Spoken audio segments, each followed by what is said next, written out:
In a joint press conference with his Iraqi counterpart, Jawad Zarif says the Syrian people are the only side entitled to decide their future. The Syrian Arab Army restores security and stability to several areas in Aleppo, Latakia countryside and Homs. The Egyptian people participate on a wide scale in the referendum on the new constitution.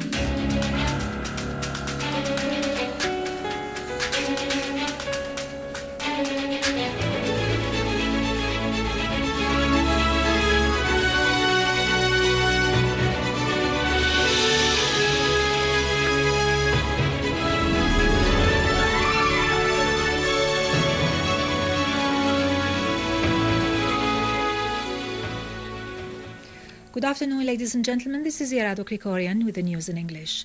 Iranian Foreign Minister Mohammad Jawad Zarif has said the Syrian people are the only decision maker of their country's future, hoping Geneva II, the international conference on Syria, would lead to the aspired for results. During a joint press conference with his Iraqi counterpart Hoshyar Zibari in Baghdad, Zarif said Iran will attend Geneva II if it is invited. Zarif said Iraq was the victim of terrorism, referring to his country's support for the Iraqi government's efforts to combat terrorism. Zibari, on his part, voiced support for the presence at the conference in Geneva of all the states concerned with the crisis, including Iran. Upon his arrival earlier at Baghdad airport from Beirut, the Iranian foreign minister said extremism and terrorism were a regional problem that needed regional solutions, as well as the cooperation of all the states of the region. He stressed his country's support for the Iraqi government's efforts in confrontation of extremism and terrorism, calling for abandoning narrow-sightedness and working for the future of the region. Palestinian Minister of Labour Ahmed Mojdalani has said the armed groups have targeted all Palestinian camps in Syria, inflicting heavy losses on them in men and material and leading to a huge humanitarian catastrophe that has formed a burden for the Syrian state. In a press conference held in Damascus, Mojdalani said more than 300,000 Palestinians have been displaced as a result of the armed terrorist groups' assaults against Palestinian camps and houses. The most dangerous of which has been the targeting of Al Yarmouk camp by those groups who have carried out acts of systematic terrorism against the inhabitants. Mojdalani said the Syrian state has exerted big efforts to allow the entrance of assistance into the camp. However, the terrorist groups targeted the assistance convoys, he added. Mojdalani stressed that using the Palestinians as a side in the crisis in Syria will not serve any political demand or objective, adding that a set of alternatives have been discussed to deal with the situation in Al Yarmouk camp, and certain measures have been agreed upon with the Minister of Social Affairs to allow relief material into the camp and the exit of those who are willing to leave it.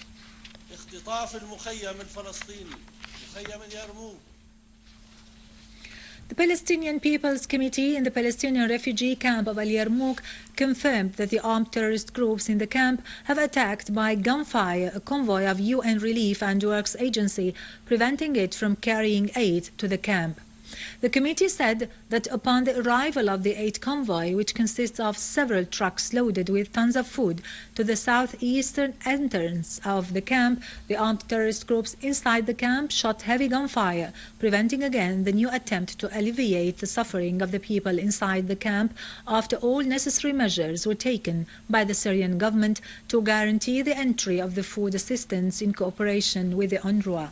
The Palestinian People's Committee called on all the free people in the world to uncover the truth about the armed terrorist groups and their backers, as the facts were distorted, laying false accusations on the Syrian government to divert attention from the reality of what's going on against the Palestinian people inside the camp and also against the Syrian people in Syria as a whole.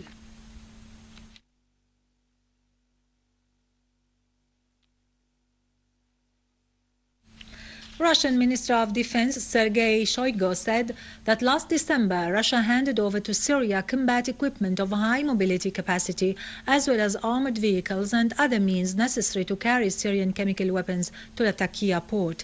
During a video call today with Captain Oleg Bishkorov, commander of Russian warships in the Mediterranean, Shoigu said that the Russian side, in cooperation with the international community, is currently implementing the military naval phase to ensure the security of shipping and transporting Syrian chemical weapons into their dump. He added that the operational forces of the Russian fleet in the Mediterranean are participating in this task.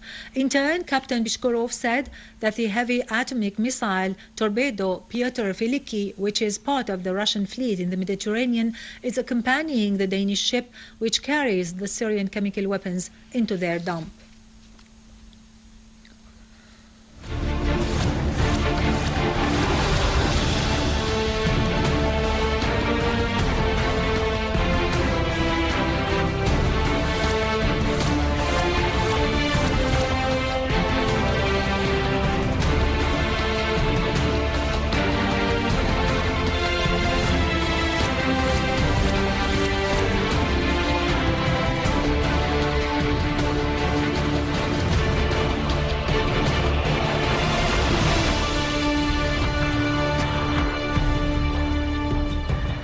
Welcome back. In Aleppo, the Syrian Arab Army has dismantled dozens of explosive devices planted by terrorists in Al-Naqarin, Az-Zarzour and Al-Mujbel in Aleppo suburbs after eliminating their last gatherings. The army also foiled an attempt by terrorists to attack inhabitants in the surroundings of Al-Hikmi school and Shamsa in the Al-Rashidin neighborhood in Aleppo, killing and injuring most of the terrorists. An army unit also clashed with a terrorist group that had tried to infiltrate from Bani Zaid quarter in the direction of Al-Ashrafiyeh, killing most of its members. In the ancient part of Aleppo city, a Syrian Arab army unit eliminated terrorist gatherings in Babis neighborhood and the surroundings of Aleppo Central Prison, killing scores of terrorists and wounding others. Large quantities of weapons and ammunition were destroyed. In Latakia countryside, a military source affirmed that Syrian Arab army destroyed vehicles loaded with weapons and ammunition and equipped with machine guns, killing many terrorists. Most of them are Saudis, Qataris, Libyans, and Turkish. In Daraa province, units of the Syrian Arab armed forces have targeted terrorist gatherings in Sahm al-Jawlan, Tsil, al-Nasiriyah and al-Thuriyah roundabout, eliminating scores of them who are trying to infiltrate from Daraa countryside to Al-Mjayrim town in Al-Suwayda province. Moreover, other units of the Syrian Arab armed forces have killed terrorists in Jordan Street, Al-Karak quarter, the vicinity of Al-Hamza and Bilal al-Habashi mosques, and injured others. Another unit of the Syrian Arab armed forces targeted a terrorist gathering in As-Sahwa town and destroyed a vehicle with all terrorists inside. In Homs province, units of the Syrian Arab armed forces have targeted a number of terrorists in Al-Khalidiyya, Ad-Dar al-Kabira, Arshuna and Sheikh Ibrahim al-Hakim farm areas in Al-Rastan and destroyed a vehicle equipped with a 23mm machine gun. Other units of the Syrian Arab armed forces have foiled attempts made by terrorists to infiltrate between Tal Jdid and Abu al-Alaya towns, inflicting heavy losses among them. In Homs, the Syrian Arab army continued to chase the armed terrorist groups in the old neighborhoods of the city, maintaining control on several residential buildings in Bab Houd. Despite the difficulties in fighting in the narrow roads and lanes of the old city, the Syrian Arab army units continued to advance forward, pounding the terrorist gatherings, regaining control over some important buildings in order to cut off the supplies from reaching the terrorist groups in Bab Houd. In Homs, a terrorist group that tried to infiltrate from Al-Husn village and Al-Zara to Al-Mitras in Al-Naqab valley has been ambushed and completely eliminated by the Syrian Arab army units.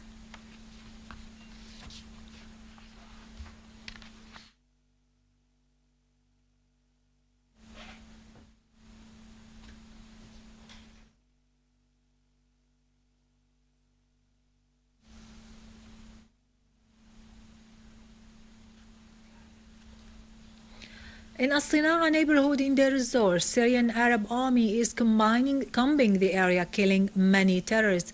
Syrian Arab Army units clashed with several terrorist groups that were trying to plant explosive devices in the neighborhood, killing many of them. As-Sina'a neighborhood is considered as an important strategic area for the terrorists because it is close to Deir ez-Zor airport.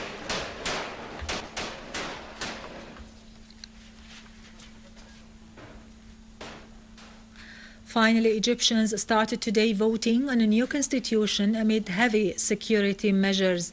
Egyptians headed today morning to the ballot boxes to vote on the new constitution. There are 52 million eligible voters distributed in 30,000 subcommittees available in 11,000 polling centers. More than 17,000 observers from local and international organizations follow up the voting process amid heavy security measures. Egyptian acting President Adli Mansour called on the Egyptians to participate in the referendum in order to prove that they are not afraid of terrorism.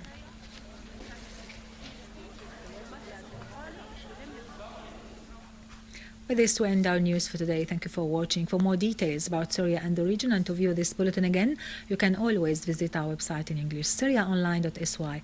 Now to latest business and market news with Nariman Qassam, but after a short break.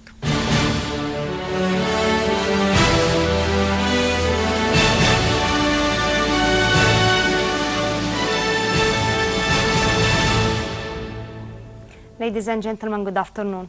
Bread is considered one of the most important needs that Syrian citizens depend on. The camera of the Economy News visited one of the bread production and sales centers. More in the following report. Bread is a daily basic need for Syrian citizens since all the meals depend on it. And because of the crisis, this item becomes the most important issue in the Syrian's life. Buying bread to serve the family is one of the burdens that face the Syrians. Crowds in bakeries is a normal scene because of the huge number of displaced people. The quantities of bread are sufficient for all citizens, as well as the flour, yeast, and diesel. The production quantity ranges between 14 and 15 tons. The price of bread is 15 Syrian pounds, as each citizen buys bread at a price that doesn't exceed 50 Syrian pounds. I have been here since 7 in the morning. The process is not organized and the place is too crowded. We have to wait for 1 hour to buy bread at 25 Syrian pounds. I have been here for more than 2 hours. There are too many people here, and most of them buy bread to sell it, while a few of them buy it for their families. Syrian citizens are fighting to keep their lives going on as normal, so they are trying to get their basic needs, even though it costs them more time and money. However, the government is trying to keep the bread price affordable. The income of the free zones establishment increased in 2013, becoming more than 80 million Syrian pounds compared with the income of the year 2012. According to the establishment statements, the income last year reached 796 million Syrian pounds, while the capital invested in the free zones was about 687 million US dollars last year.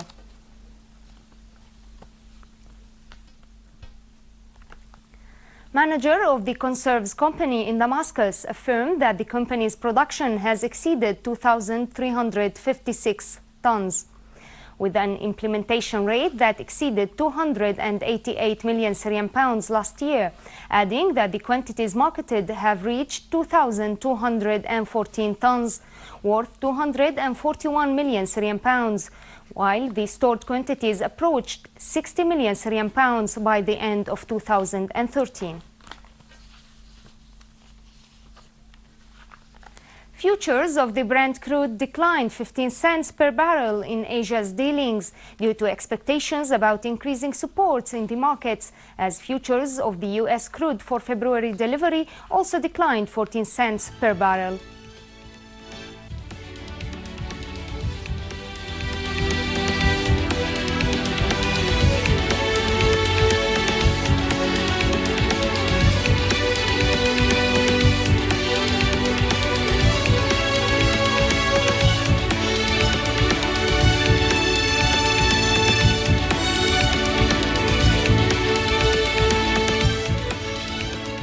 European shares dropped from their highest level since May 2008, tracking global indexes lower amid concerns over equity valuations.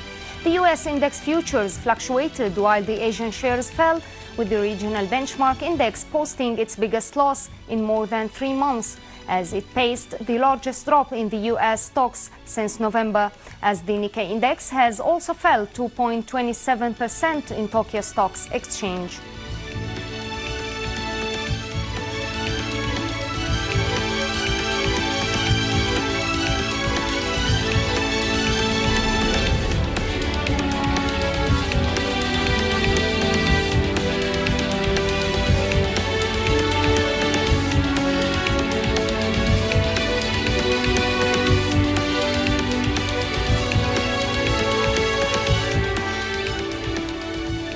Gold's price rose to its highest level during a month with the US stocks decline, which made it a safe haven, continuing gains of the previous session, as gold price in the US futures for February delivery rose $4.20, whereas the spot gold reached $1254.50 an ounce, its highest level in a month.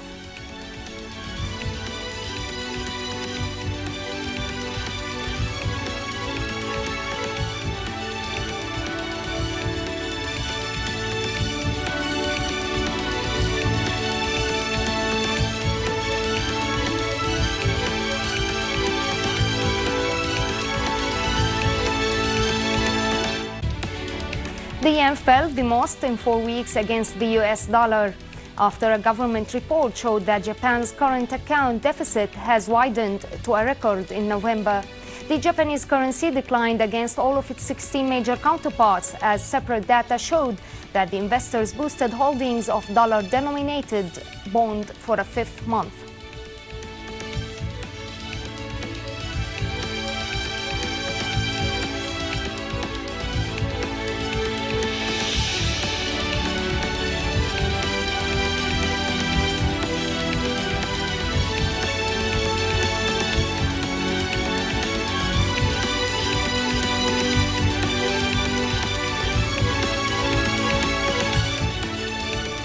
Ladies and gentlemen, this was our economic news for today. Thank you for watching. Goodbye.